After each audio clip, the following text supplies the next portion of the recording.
Heat pressed down on the city as neon lights burned along South Street. Philadelphia, August 2005. At 11:20 p.m., 24-year-old Emily Hartman left the corner coffee shop where she worked the late shift. She wore a simple black shirt, dark jeans, and carried her red leather shoulder bag that friends often teased her about because it was always stuffed with notebooks and scraps of poetry. Witnesses saw her heading toward the Market Street bus station, the route she walked almost every night. By 11:35, a city cab driver noticed her standing near a flickering streetlight, clutching her bag tightly against her chest. Minutes later, she was gone. No one heard a scream. No one saw a struggle. Emily had vanished into the summer night, leaving behind only questions that would haunt the city for years. For more than a decade, her case sat cold. Flyers faded, vigils dwindled, and her family lived with silence, until one shocking discovery unearthed the truth and revealed a suspect no one expected. Subscribe now. Every day, we uncover the stories of the world's most haunting cold cases, where time may pass but secrets refuse to stay buried. On the night of August 12, 2005,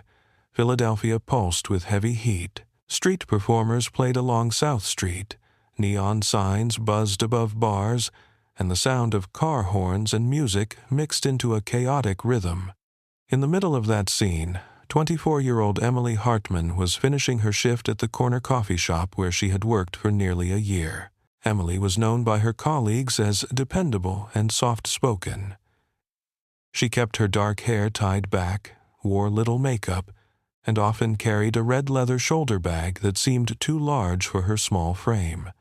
Inside, she kept her wallet, a worn-out flip phone, and several notebooks filled with poems, grocery lists, and scattered thoughts. Friends joked that Emily's bag was more like a diary than an accessory.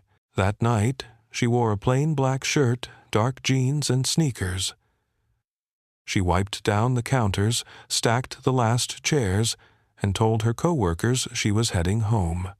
At 11:20 p.m., she stepped out of the shop into the humid air, adjusted the strap of her bag, and began her walk toward the Market Street bus station. The route was familiar. Emily often caught the late-night bus to return to her small apartment in Kensington. Her family had urged her to consider safer options, worried about the deserted streets she sometimes had to cross.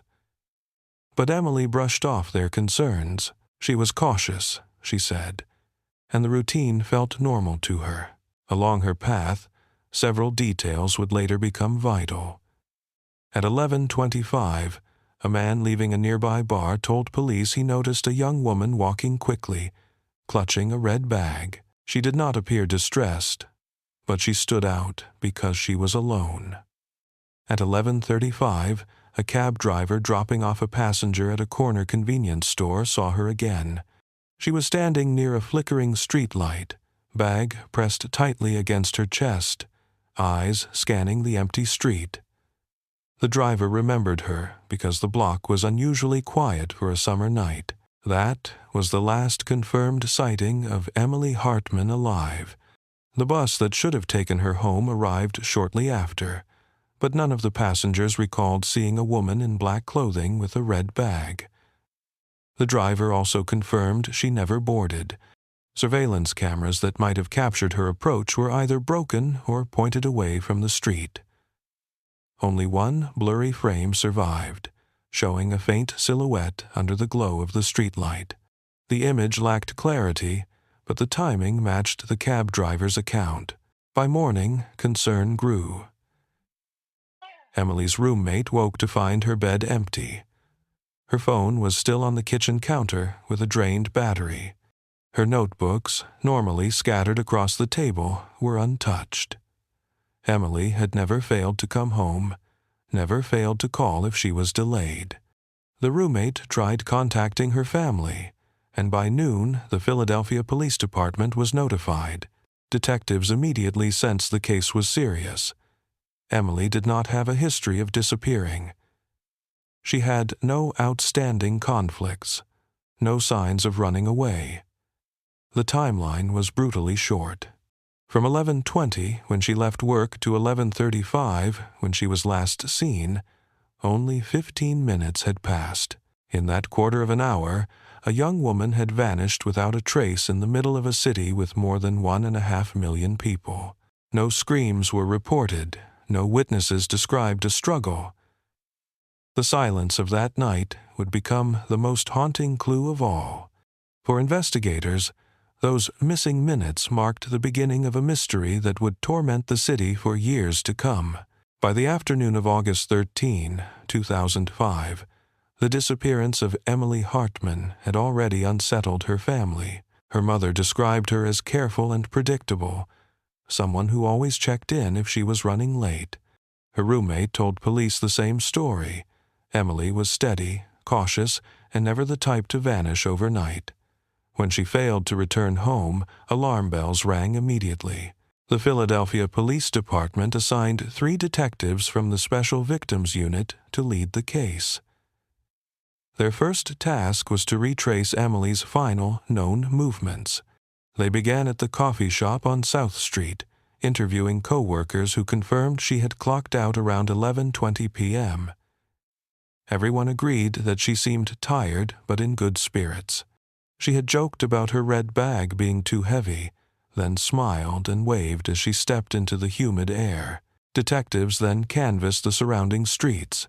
They spoke with a bartender finishing his shift, who recalled seeing a young woman walking quickly with a bag slung across her body. A delivery driver remembered a similar figure near the corner store but could not give more details. The most credible account came from the cab driver, who had seen her near the flickering streetlight at Girard Avenue. He described her as standing alone, bag pressed tightly against her chest, glancing over her shoulder as if nervous. His description matched Emily's clothing and her distinctive red bag. Next, detectives turned to surveillance cameras.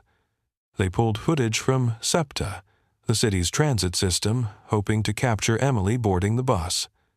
But luck was not on their side. The camera that covered the Market Street stop had malfunctioned that night, and other nearby cameras were too far away to provide clarity. Only one blurry frame showed a faint outline of a figure under the streetlight, time-stamped at 11:34 p.m.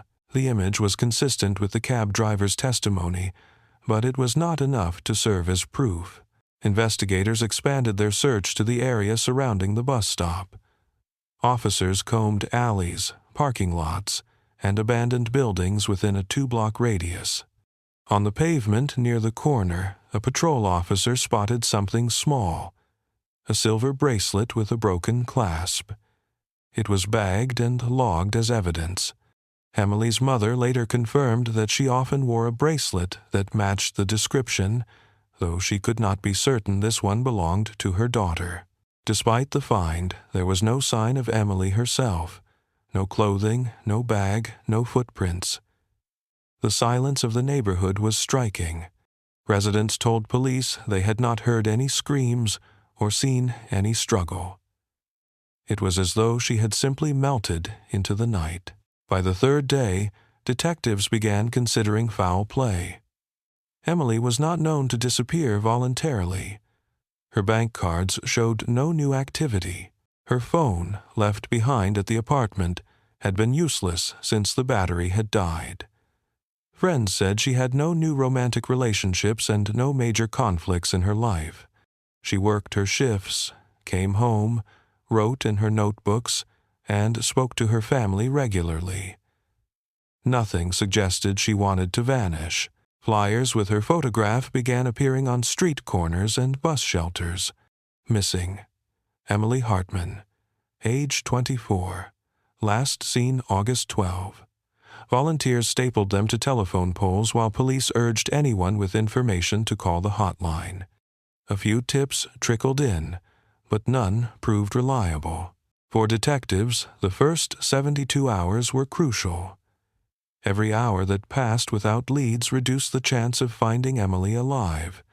The trail seemed to end at that streetlight, leaving investigators with little more than a broken bracelet, a blurry image, and a haunting gap of time.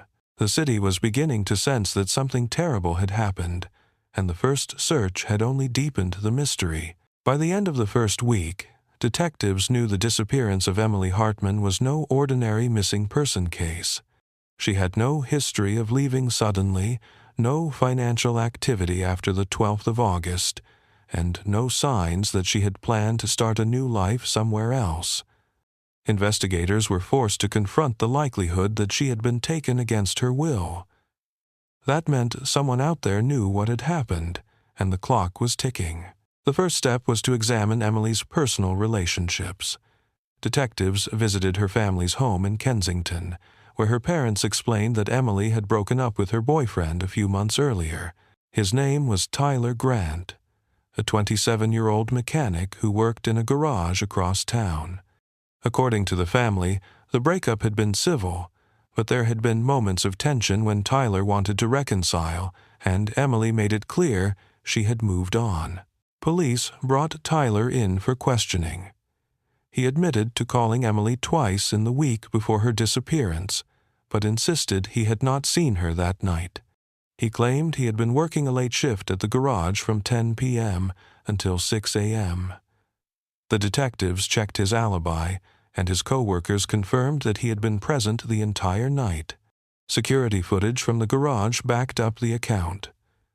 Although the history between them raised eyebrows, Tyler was quickly ruled out as a suspect. Attention then turned to Emily's workplace.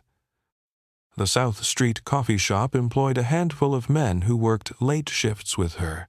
One co-worker, a dishwasher named Marcus, had occasionally offered to walk her to the bus stop. Staff described him as friendly but sometimes overly interested in Emily's life outside of work. When questioned, Marcus told detectives he had clocked out at 10:30 p.m. that night and taken the trolley to West Philadelphia. His roommate corroborated his story, and surveillance from the trolley line confirmed his timeline. Detectives noted his name in their files, but found no reason to suspect him further. Another lead came from a woman who lived near the bus stop. She told officers that she had often noticed a tall man loitering in the area during late evenings. According to her, he stood near the corner convenience store, sometimes for hours, without buying anything. The description was vague. Dark hair, medium build, possibly in his 30s. She could not say whether he had been there on the night Emily vanished, but the detail was enough to raise concern. Detectives canvassed the block again, asking store owners and night workers if they knew of a man matching that description. A few clerks recalled someone who bought cheap coffee and cigarettes and stayed around, but no one knew his name. Detectives began to suspect that Emily may have been followed. Her red bag, bright and noticeable against the dark street, would have drawn attention. The broken bracelet near the bus stop suggested a brief struggle, though no one heard it. Forensic teams swept the area again but found no fingerprints, no blood, and no clear trace of Emily beyond that single piece of jewelry. The lack of evidence frustrated investigators. They checked parole records, sex offender registries, and recent arrests for men living near Market Street. But nothing pointed directly to a suspect. Leads poured in through the hotline, but many were false. Some even cruel pranks. Meanwhile, Emily's family held a vigil at the church in Kensington. Dozens of neighbors attended, holding candles, sharing memories, and pleading for information. Emily's mother begged anyone who might know something to come forward, saying, "We just want our daughter home." The sight of the grieving family was broadcast on local news, bringing wider attention to the case. Still, the investigation had little traction. Detectives had ruled out the ex-boyfriend, cleared her co-workers, and had only a vague description of a mysterious man who might have been watching her. With each passing day, the chances of finding Emily alive grew slimmer. The case was beginning to slip into the shadows, where too many missing person files end up. The fourth day after Emily Hartman disappeared, investigators realized they were chasing a trail that seemed to dissolve the moment she stepped under that streetlight. Her final minutes were caught only in fragments: a co-worker's farewell at the coffee shop, the cab driver's testimony, and one blurry image from a failing camera. Beyond that, silence. Detectives knew they needed more than eyewitness accounts. They turned to technology, hoping Emily's phone or financial records could provide a clue. Her Motorola flip phone had been found in her apartment with a dead battery, but technicians pulled the call logs. The last outgoing call had been to her mother 2 days before she vanished. The last incoming text was from a friend about meeting for coffee. There was nothing after the evening of August 12. In 2005, cell towers could not track precise GPS locations, but they could show the general area of a phone's activity. Emily's device had not pinged any towers after she left home that day. The evidence suggested she had left the phone behind intentionally, a habit she sometimes had during late shifts. That decision, innocent at the time, left detectives with no digital trail to follow. Her financial activity offered no more clarity. Her debit card had not been used since she bought groceries on August 10th. Her bank account sat untouched. No unusual withdrawals, no credit charges. Detectives noted the chilling implication. Whatever had happened to Emily, it had taken place before she ever reached her bus. The search expanded to the route between the coffee shop and Market Street. Officers walked it multiple times, canvassing every corner store, alley, and bar. They posted flyers, showed Emily's picture, and asked if anyone had seen her on that humid night. A bartender remembered a woman who looked like Emily passing by around 11:25, walking quickly with her bag held tightly. But his recollection added little to what police already knew. Forensics focused on the silver bracelet recovered near the bus stop.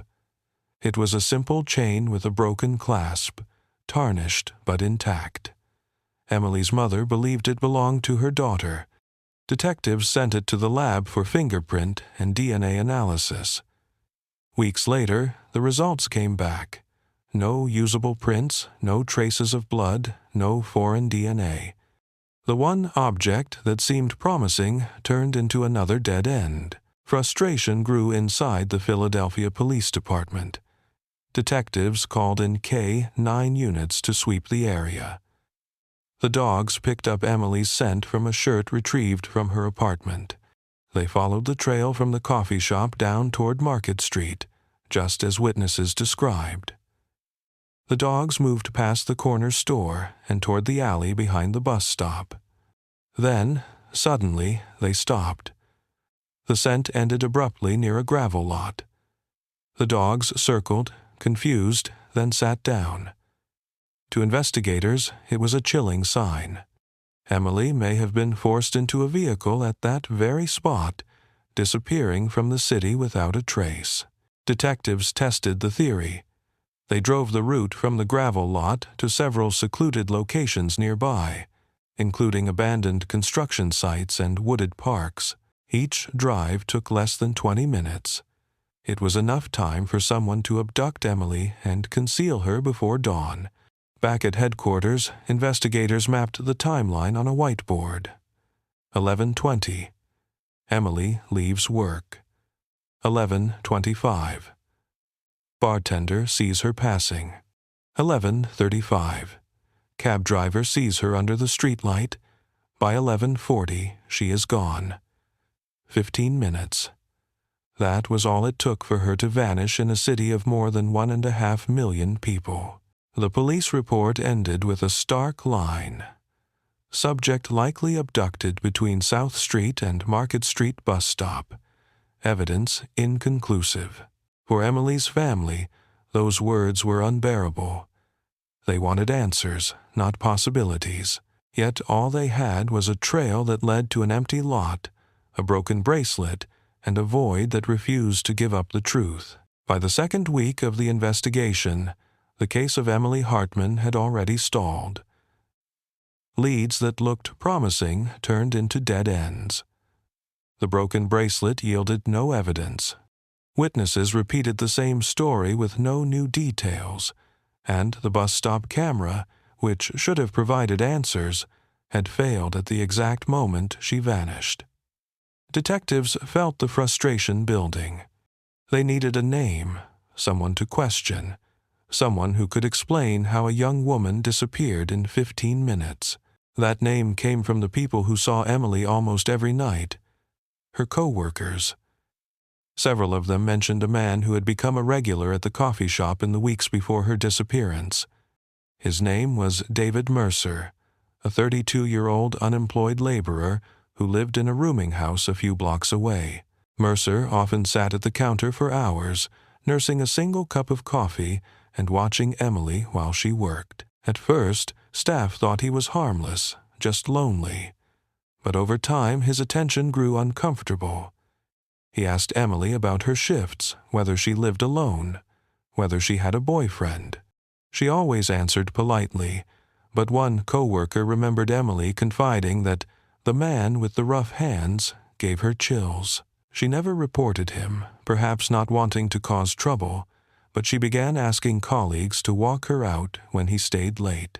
When detectives questioned Mercer, he appeared calm, even indifferent. He admitted he went to the coffee shop often, but denied having any special interest in Emily. On the night she disappeared, he claimed he had been at a bar in Camden, across the river in New Jersey. He said he left Philadelphia around 10:30 p.m. and stayed until closing. When asked for proof, he mentioned a bartender who might remember him. Detectives checked the bar. The owner said it was a busy night and that Mercer might have been there, but he could not be certain. No surveillance cameras covered the entrance, and no receipts tied Mercer to the location. The alibi was weak at best. Investigators dug deeper. Mercer had a minor criminal history, a trespassing charge in 2002, a citation for public intoxication, and one disturbing report from 2003. A convenience store clerk had filed a complaint that Mercer followed her after closing, staring at her from across the street for several nights. Nothing serious came of it, but the report sat uneasily in the case file. The more detectives read, the more uneasy they became. A man with no job, a habit of hanging around the coffee shop, and a vague alibi on the night Emily disappeared. He matched the witness description of a tall man often seen near the bus stop. He was not proof, but he was someone who fit too neatly into the gaps. Detectives brought Mercer in for a second interview. This time, they pressed harder, asking where exactly he had been between 11:20 and 11:40 p.m. He repeated his story about the bar, shrugging when asked why no one could confirm it. When shown Emily's photograph, he lowered his eyes quickly and muttered, "Yeah, I saw her around. She was nice."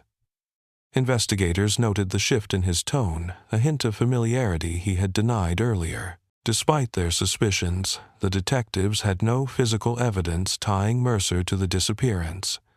No fingerprints, no DNA, no witnesses who saw them together. The law required more than intuition. Reluctantly, they released him, marking him only as a person of interest. Back at the precinct, frustration grew. Officers pinned Mercer's photo to the investigation board beside the timeline. He was not a suspect, not yet. But the uneasy stares from the team made one thing clear. If anyone knew what happened to Emily Hartman that night, it might be him. By the end of September 2005, detectives had exhausted nearly every lead in the disappearance of Emily Hartman.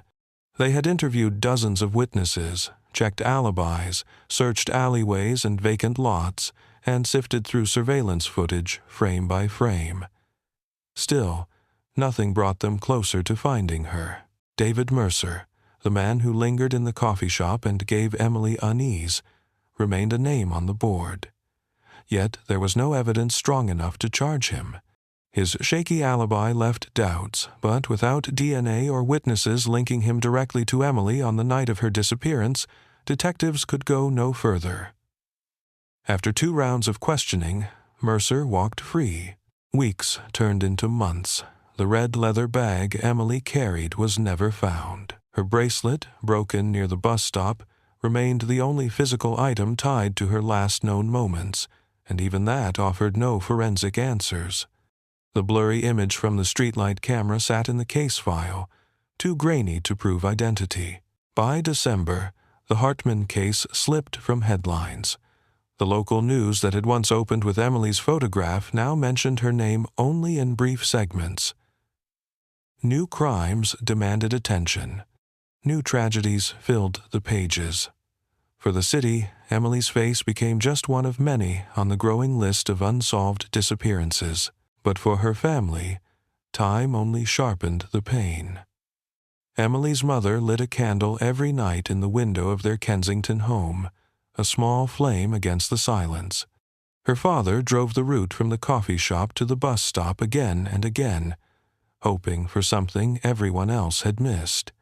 Her younger sister organized search parties long after official efforts had ended, stapling fresh flyers over the faded ones that rain and wind had torn.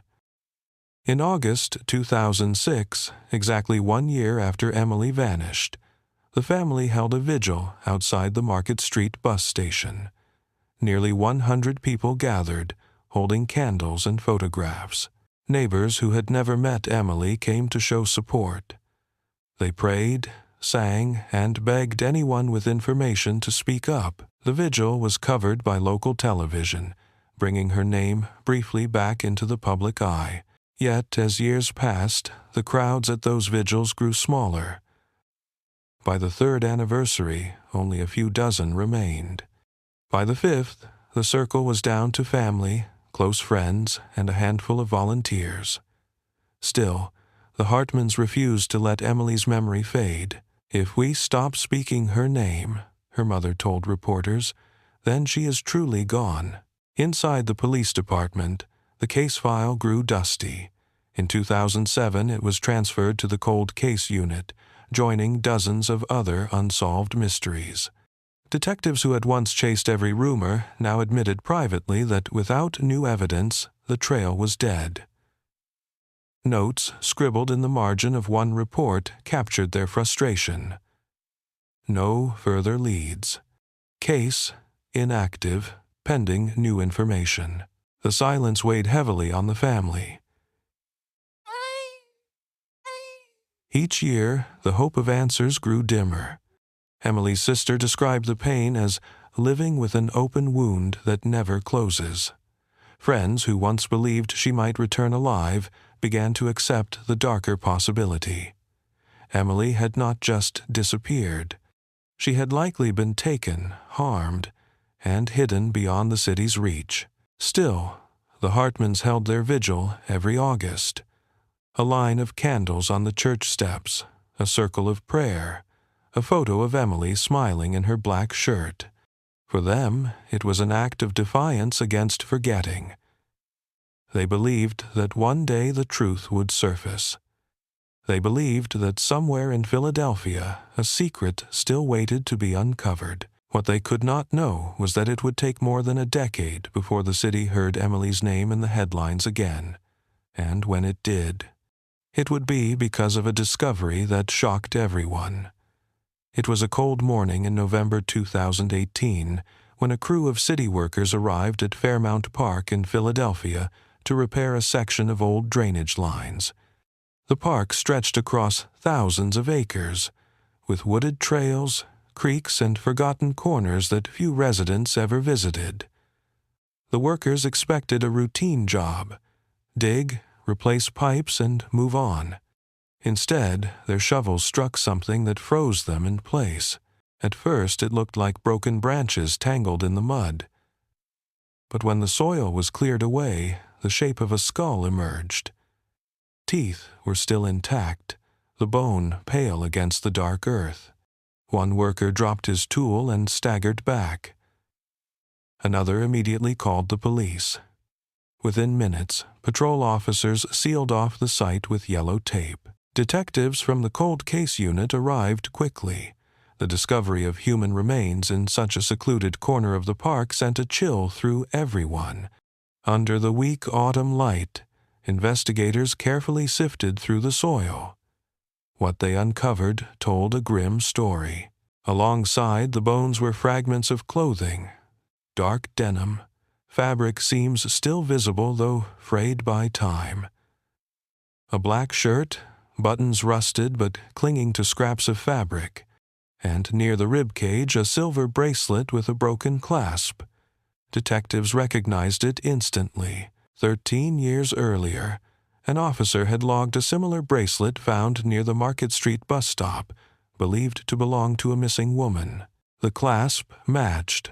Deeper in the soil, they found a red leather bag, warped and torn, but unmistakable. The zipper was rusted, the strap nearly disintegrated, yet the shape remained. When investigators opened the bag, they discovered scraps of paper, water-damaged but faintly legible. In faded ink, they could see lines of poetry. One fragment read, "The night swallows secrets the stars will not tell." Detectives exchanged looks. Everyone knew whose bag this was. Though formal identification would take weeks, the evidence was overwhelming. The remains belonged to Emily Hartman. The young woman who had vanished on a humid night in 2005 had finally been found. The news spread quickly through the city. Local broadcasts interrupted their regular programming with the headline, "Human Remains Discovered in Fairmount Park. Possible Link to 2005 Disappearance." Neighbors gathered near the taped-off site, whispering Emily's name, some in disbelief, others in sorrow.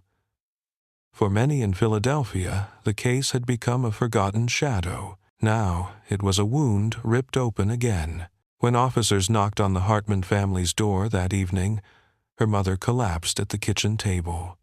13 years of waiting ended not with her daughter walking through the door, but with a detective holding a grim report. Emily's father sat silently, staring at the photograph of the recovered red bag. Her sister, now older, cried as she whispered, "We never stopped looking for you." For the cold case unit, the discovery was both a relief and a burden. They finally had tangible evidence.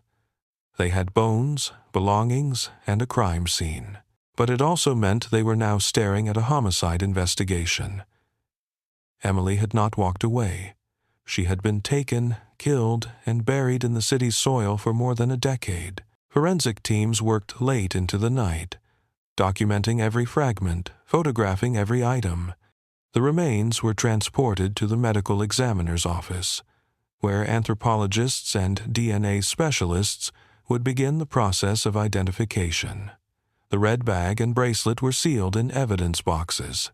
In the silence of the park, after the floodlights were switched off and the crowd dispersed, the site looked ordinary again. But detectives knew they had just reopened one of Philadelphia's most haunting mysteries. The discovery of Emily Hartman's remains in Fairmount Park reignited a case that had been dormant for 13 years.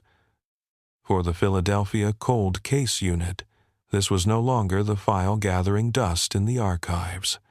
It was now an active homicide. The task was clear: identify the remains beyond doubt and extract every possible clue from the evidence buried with her. The medical examiner's office began with skeletal analysis. Anthropologists confirmed the bones belonged to a female in her early 20s, consistent with Emily's age at the time she vanished. Measurements of the femur and pelvis matched her known height. Dental records, compared to her family's dentist files, showed a clear match. The official report left no room for doubt. The remains were those of Emily Hartman. Forensic specialists then turned to the items recovered at the site. Her black shirt and jeans were degraded, but trace analysis revealed faint biological material clinging to the collar of the shirt. In 2005, this would have been useless. By 2018, however, new technology allowed technicians to extract partial DNA profiles from the smallest samples. The Cold Case Unit contacted Parabon Nanolabs, a company known for pushing the boundaries of genetic genealogy. They shipped the evidence under strict chain of custody procedures, sealed bags, barcoded containers, logged at every transfer. Weeks later, the results stunned investigators. The DNA profile found on Emily's shirt did not belong to her. It belonged to an unknown male. At first, the profile did not match anyone in CODIS, the national database of offenders, but Parabon used genealogical methods, comparing the sequence to public ancestry records. By building out a family tree with distant relatives, they narrowed the pool to a small Pennsylvania family line. At the center of that tree was a name detectives already knew: David Mercer. It was a breakthrough 13 years in the making. Mercer had been the man loitering at the coffee shop. The man, Emily said, made her uneasy. The man with the shaky alibi at a Camden bar no one could confirm. In 2005, detectives lacked evidence to hold him. In 2018, the DNA on Emily's shirt placed his family line at the crime scene. The report from Parabon was clear. Strong probability subject is a direct member of the Mercer lineage. Direct DNA sample recommended. Investigators now needed Mercer's own DNA to confirm the link. To avoid tipping him off, they launched a covert surveillance operation. An undercover team tracked his routine. He still lived in Philadelphia, in a modest apartment, working sporadic construction jobs. Detectives followed him to grocery stores, bars, and job sites, waiting for him to discard something usable. The opportunity came one evening outside a convenience store. Mercer smoked a cigarette, flicked it to the pavement, and walked away. An undercover officer retrieved it within seconds, sealing it in a sterile container. Days later, a second sample was collected from a beer can he threw into a public trash bin. Both items were rushed to the lab. Under cold, fluorescent lights, technicians extracted DNA from the filters and rim. The profiles were compared to the partial sample lifted from Emily's shirt. The result was undeniable. It was a perfect match. Statistically, the chance of error was less than 1 in several trillion. The man, who had once been a shadow in the background of the investigation, was no longer a person of interest. He was now the prime suspect in the murder of Emily Hartman. For detectives, the breakthrough was bittersweet. They finally had the evidence they had begged for in 2005. But it also confirmed what Emily's family had feared for 13 years. She had not vanished by choice. She had been taken by someone hiding in plain sight. The hunt for justice was no longer theoretical. It was real, and it was closing in on David Mercer. By early spring of 2019, the Cold Case Unit and the District Attorney's Office agreed. The evidence against David Mercer was overwhelming. The DNA match on Emily Hartman's shirt, combined with his history of hovering at the coffee shop and his unverified alibi from the night she vanished, formed a case that could no longer be ignored. All that was left was to bring him in. Planning the arrest required caution. Mercer had lived quietly for years in a small apartment on the edge of North Philadelphia. Neighbors described him as polite but distant. He paid his rent on time, sometimes helped carry groceries for older tenants, and attended a local church irregularly. No one suspected that the man who kept mostly to himself might be connected to a murder that had haunted the city for more than a decade. At dawn on a cold March morning, unmarked vehicles lined his block. Detectives in tactical gear approached his door with a signed arrest warrant. At 6:12 a.m., 2 sharp knocks echoed through the hallway. "Police, open up." Inside, Mercer stirred.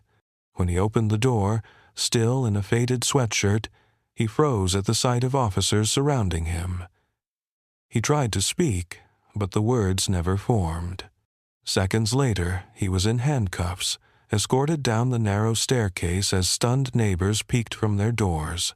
One woman whispered, "David? No. That can't be right." Another pulled out her phone, recording the scene as officers guided Mercer into a waiting car. By mid-morning, local news stations were broadcasting the footage with headlines that read, "Cold Case Breakthrough. Suspect arrested in 2005 disappearance of Emily Hartman." At police headquarters, Mercer was placed in an interrogation room under the glare of fluorescent lights. Detectives presented him with the DNA report, laying out the statistics that tied him to Emily's shirt with virtual certainty. At first, he denied everything, insisting he had never known her beyond buying coffee. But as the hours stretched on, his story faltered. At one point, he admitted he might have brushed against her by accident. Minutes later, he claimed the DNA must have been planted. Detectives noted every contradiction, knowing his excuses only tightened the case against him. Meanwhile, news of the arrest spread through Philadelphia like wildfire. For residents who remembered the flyers from 2005, the name Emily Hartman returned with force. Talk radio buzzed with callers expressing shock. "I used to see that guy at the corner store," one man said. "He always seemed normal." Others voiced relief that, after so many years, someone was finally being held accountable. For the Hartman family, the news was a bittersweet blow. Emily's mother wept when detectives told her the words she had longed to hear. "We have made an arrest." Her father sat silently, clutching a photo of his daughter, whispering, "Justice is finally coming." Emily's sister, who had organized candlelight vigils for years, said simply, "We never gave up on her." The arrest was more than a legal step. It was a moment that shook a community into remembering a young woman who had once been forgotten in the noise of a busy city. For years, Emily's disappearance had been a cold line in a police file.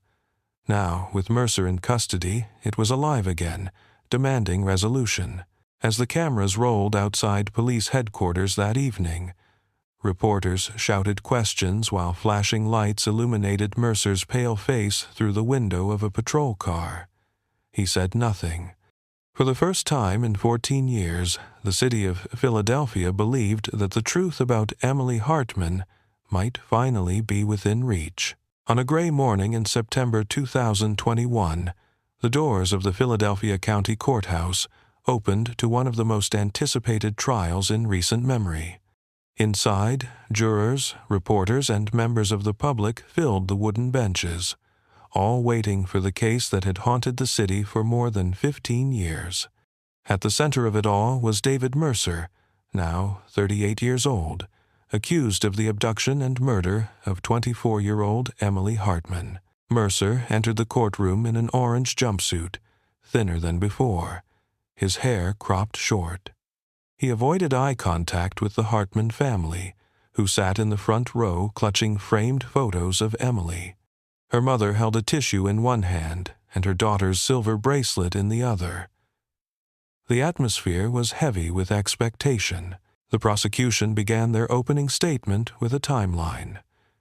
They told the jury how Emily finished her shift on August 12, 2005, how she was last seen under a streetlight near Market Street, how her broken bracelet was found near the bus stop, and how 13 years later her remains were unearthed in Fairmount Park, buried with the red leather bag that carried her words and her identity. The prosecutor's voice was steady. "Ladies and gentlemen, the evidence will show that David Mercer took her life and hid her body, believing time would erase his crime. But time did not erase it. Science brought it back." Central to the case was DNA. Experts from the forensic lab explained to the jury how epithelial cells were recovered from the collar of Emily's shirt. They described the process of extraction, sequencing, and genealogical analysis that narrowed the profile to the Mercer family line. They then detailed how discarded cigarette butts and a beer can provided a direct match to David Mercer, with a probability of error less than 1 in several trillion. The numbers were impossible to ignore. The defense tried to undermine the science, Mercer's attorney suggested the DNA could have been transferred innocently, that Mercer may have brushed past Emily in the cafe. He questioned the reliability of genealogical databases and raised the specter of contamination in evidence storage. But the prosecution countered with chain of custody records, meticulous logs showing every transfer of evidence, every sealed container, every step verified. Witnesses added weight to the narrative. A former co-worker testified that Emily had once confided she felt uneasy about Mercer's presence in the coffee shop. Another recalled him asking about her shifts in a way that seemed intrusive. Then came the most dramatic moment of the trial, the testimony of a retired nurse who lived near the bus stop. She told the court that on the night Emily disappeared, she saw a tall man arguing with a young woman under the streetlight. She remembered the woman pulling back, trying to step away. When shown a photo lineup years later, she identified Mercer as the man she saw. Throughout the testimony, Mercer sat still, hands folded, eyes fixed downward. Only when his own defense called him to the stand did he speak. He denied knowing Emily personally, denied ever harming her, and insisted the DNA was a mistake. But under cross-examination, his answers wavered. When asked why his DNA was on Emily's shirt if he had never touched her, Mercer could only mumble, "I don't know." The trial lasted 3 weeks. Each day brought a clearer picture. Emily's final walk, the abrupt end of her scent trail, the broken bracelet, the burial site, the undeniable DNA. For the jury, the narrative was consistent and complete. As closing arguments ended, the prosecutor's voice carried through the courtroom. Emily Hartman was 24 years old. She had dreams, a family, and a future. That future was stolen. You have the power to return justice to her name. The jury retired to deliberate.